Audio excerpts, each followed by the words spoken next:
Hello friends, I am Anurag Singh. Welcome to my YouTube channel chemistry by Anurag Singh पर स्वागत करते हैं दोस्त आप सभी के अपने YouTube channel chemistry by Anurag Singh पर। यह सॉलिड स्टेट का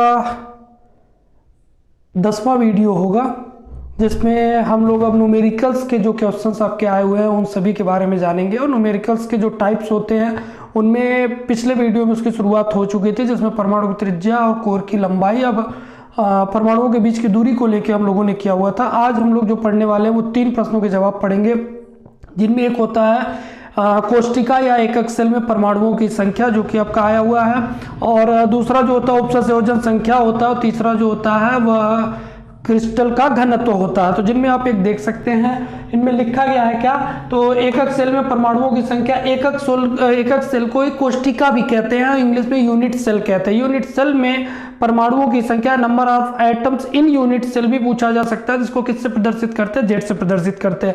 जिनमें निकालने के लिए कभी कभी पूछ लेता है कि सिंपल क्यूबिक में या सरल घनीय में कितने परमाणु आते हैं एकक सेल में, या फिर आपका काय केंद्रित या अंतः केंद्रित में परमाणुओं की संख्या पूछ लेता है, या फिर क्या पूछ लेता है, फलक केंद्रित में परमाणुओं की संख्या। जिसमें 2022 में 347 जेडएम करके कोई सेट है, उसमें आपका पूछा हुआ फलक केंद्रित में क्रमशः परमाणुओं की संख्या बताइए। तो यहाँ पर वो परमाणु की संख्या कैसे निकाली जाती है उसका यहाँ पर दिखाया गया है। तो यहाँ देख सकते हैं, जिनमें लिखा गया आद्य एकक सेल को ही क्या कहते हैं, सरल या एकक सेल कहते हैं, जिनमें परमाणुओं की संख्या किससे प्रदर्शित करते हैं, ZSC से, सिंपल क्यूबिक से प्रदर्शित करते हैं, जिनमें परमाणु की संख्या कितनी होती है, 1 होती है। क्यों 1 होती है, क्योंकि हम जानते हैं कि चाहे घन हो या घनाभ हो, उनमें कुल कोनों की संख्या कितनी होती है, 8 होती है। 4 ऊपर होते हैं और 4 नीचे होते हैं, टोटल 8 होते हैं। और एक कोने पर परमाणुओं के आने की जो टेंडेंसी होती है वह कितना होता है, 1/8 होते हैं, क्योंकि 8 जगह पे 8 परमाणु हो सकते हैं। तो एक जगह पर कितने आ सकते हैं, 8 में से कोई हो सकता है, अर्थात 1/8 होते हैं। तो 8 के आने की प्रवृत्ति कितनी हो सकती है, तो 8 गुणे में 1/8 हो जाएगा। इसलिए सरल घनी में कितना मिलता है आपको, 1 मिलता है। तो यहाँ पर लिखा गया ZSC बराबर 8 गुणे में 8 बराबर कितना लिख दिया, 8 गुणे 1/8 बराबर कितना लिख दिया गया, 1 लिख दिया गया। जहां पर अंतः केंद्रित आपका होता है या फिर काय केंद्रित होता है, दोनों का मतलब एक ही है। इसमें यदि परमाणुओं की संख्या निकालनी होती है तो इसे हम लोग इंग्लिश में कहते हैं बॉडी सेंटर्ड क्यूब कहते हैं, जिसे किससे डिनोट करते हैं, ZBCC से डिनोट करते हैं। अब इसकी संख्या कितनी होती है तो आपको पता है कि 8 कोने होते हैं, ये हो जाएंगे आपके सरल घनीय। लेकिन बॉडी सेंटर्ड का मतलब क्या होता है कि 8 कोनों का जो होना चाहिए वो मध्य बिंदु होना चाहिए, अर्थात 8 कोनों का एक मध्य बिंदु होगा। जो मध्य बिंदु होता है वही बॉडी सेंटर्ड क्यूब कहलाता है। अर्थात 8 कोने पर आने की टेंडेंसी, परमाणुओं की संख्या कितनी थी, 8 गुणे 1/8, और एक मध्य में जब हो जाता है तो बॉडी सेंटर्ड होता है, अर्थात वो तो अकेला ही है। तो एक बिंदु है, इसलिए वह टोटल आपका एक परमाणु की संख्या देता है। इसलिए जब आप अंतः केंद्रित या काय केंद्रित में चलते हैं तो कुल परमाणु की संख्या कितनी मिलती है, तो वह मिलती है आपको 2। यहां देख भी सकते हैं ZBCC बराबर 8 गुणे 1/8 प्लस 1 बराबर कितना हो गया, 2 हो गया। फलक केंद्रित पे कुल परमाणु की संख्या कितनी मिलती है, तो फलक केंद्रित पे कुल परमाणु की संख्या जो मिलती है वो आपको टोटल मिलती है 4। वो कैसे मिलता है, क्योंकि फलक केंद्रित में, फलक क्या होता है, जो आपके दीवार ये आपके 4 हैं, एक ऊपर एक नीचे 6 हैं, ये 6 आपके फलक होते हैं। इनमें जो आपके दीवार होते हैं वह क्रमशः एक दूसरे दीवार से जुड़े होते हैं, चाहे इस साइड का गिनिए चाहे उस साइड का गिनिए। इसका मतलब 2 दीवार से जुड़े होते हैं, अर्थात उस पर जो सेंटर्स बनते हैं वो 1 बनेंगे, तो आने की टेंडेंसी कितनी हो सकती है, 1/2 हो जाएगी। क्योंकि कुल फलक की संख्या कितनी है, 6 है, इसलिए क्या हो जाएगा, 6 गुणे 1/2 अर्थात वह 3 हो जाएगा। और साथ में 8 कोनों पर परमाणुओं की संख्या के आने की प्रवृत्ति कितनी है, तो वह कितना है, 8 गुणे 1/8 अर्थात 1 है। तो टोटल कितने हो जाएंगे, 4। तो यहाँ पे देख सकते हैं आद्य एकक सेल में परमाणु की संख्या कितनी है, तो 8 गुणे 1/8 बराबर 1। अंतः केंद्रित या काय केंद्रित में पूछेगा तो कितना रखेंगे, 2, और फलक केंद्रित के लिए पूछेगा तो कितना लिखेंगे, 4। यहाँ पे आपका लिखा गया था ZSC बराबर 1, ZBCC बराबर 2, ZFCC बराबर कितना होता है, 4 होता है। अर्थात सिंपल क्यूबिक में परमाणु की संख्या 1 होगी, और काय केंद्रित अंतः केंद्रित में कुल परमाणु की संख्या कितनी होगी, तो 2 होगी, और फलक केंद्रित में कुल परमाणु की संख्या कितनी होगी, तो वह 4 होगी। अगला प्रश्न होता है उपसंयोजन संख्या से। उपसंयोजन संख्या, सामान्य संख्या आपको बताया गया था, किसी परमाणु के चारों तरफ उपस्थित कुल परमाणुओं की जो संख्या होती है वही उस परमाणु के केंद्रित परमाणु की क्या कहलाती है, उपसंयोजन संख्या कहलाती है। और इनमें भी आपके 3 आते हैं, सरल आता है, काय केंद्रित आता है और क्या आता है आपका फलक केंद्रित आता है। यदि सरल रहेगा तो उसकी उपसंयोजक संख्या जो होती है वह 6 होती है। यदि वहीं पर अंतः केंद्रित या काय केंद्रित होता है तो उसका कितना होता है 8 होता है। और यदि वहीं पर फलक केंद्रित होता है टोटल कितने होते हैं आपके 12 होते हैं। यहाँ लिखा गया है जिनमें सरल घनी की समान संख्या कितनी होती है 6 होती है, काय केंद्रित जो होते हैं वो उनके 8 होते हैं, फलक केंद्रित की समान संख्या जो होती है वह 12 होती है। सबसे अधिक बार जो प्रश्न आया हुआ है आपको इस सेट से आया हुआ है जिनमें घनीय क्रिस्टल का घनत्व पूछ रहा है। तो घनीय क्रिस्टल का जो घनत्व होता है उसे डी से डिनोट करते हैं, लेकिन यहाँ पर रो से कर दिया गया है। तो याद रखिएगा यहाँ पे घनत्व जो है वह रो है। तो रो बराबर सूत्र क्या होता है, बस ये सूत्र याद रखिएगा, Z into M upon A cube into N A होता है। जहां पर जेड क्या होता है एक अक्सेल में परमाणुओं की संख्या है, यम क्या है परमाणु अणुभार है, और ए जो है वह कोर की लंबाई है। चूंकि ए क्यूब लिखा गया अर्थात वह आयतन भी हो सकता है। तो इनमें प्रश्न कई प्रकृति के बनते हैं, कम से कम 5 प्रकृति के प्रश्न मिलेंगे, जिनमें एक प्रकृति की चर्चा आपको यहां पर अभी फिलहाल आपको वीडियो में दिख रहा है। तो इनमें जो ए क्यूब होता है उसी को आयतन कहते हैं और ए को क्या कहते हैं कोर की लंबाई कहते हैं।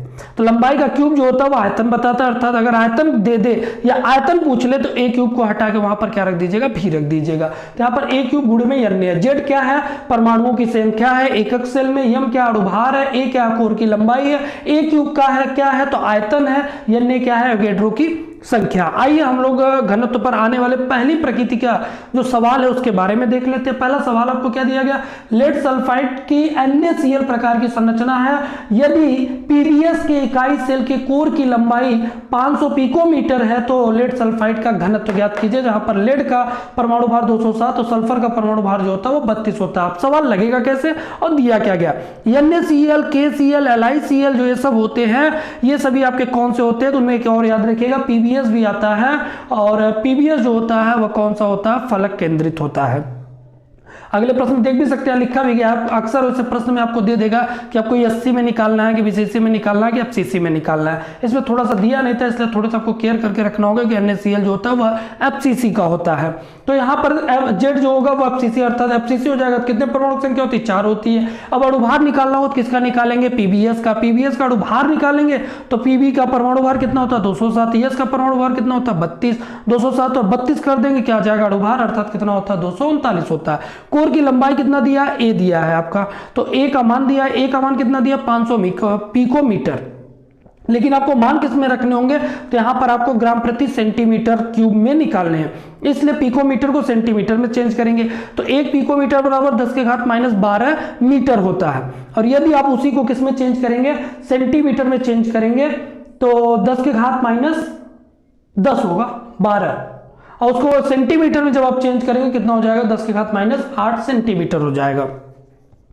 10 के घात -8 सेंटीमीटर जब हो जाएगा तो उसको यदि आप सिंप्लीफाई करेंगे तो 10 के घात 2 होगा, 10 के घात -8 होगा, सिंप्लीफाई होगा कितना हो जाएगा 5 × 10 के घात -6 क्या मिल जाएगा सेंटीमीटर मिल जाएगा। अब ये मान रखने तो आप जानते हैं सूत्र क्या रो निकालना, रो इक्वल टू होता है जेड इंटू एम अपन ए क्यूब इंटू एन हो जाएगा।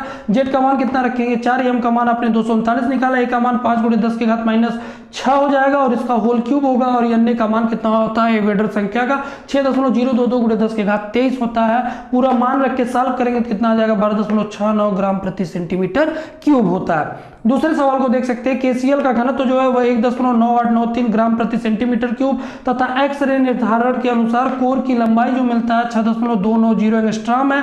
Na का मान ज्ञात कीजिए यदि KCl FCC संरचना रखता है। KCl FCC संरचना अगर रख रहा है तो उसके लिए जेड का मान कितना हो जाएगा 4, रो का मान कितना होगा 1.9893 हो जाएगा। यहाँ पर कोर की लंबाई ए का मान दिया है, कितना दिया है 6.290 एंगस्ट्रॉम दिया, 1 एंगस्ट्रॉम बराबर 10 के घात -10 मीटर होता है और 10 के घात -8 सेंटीमीटर होता है। तो सेंटीमीटर में आपको मान रखने हैं इसलिए कितना हो जाएगा 6.290 × 10 के घात -8 सेंटीमीटर होता है। पूछा क्या है तो पूछा है एवोगैड्रो संख्या पूछा हुआ, तो एवोगैड्रो संख्या किससे प्रदर्शित करते हैं Na से प्रदर्शित करते हैं।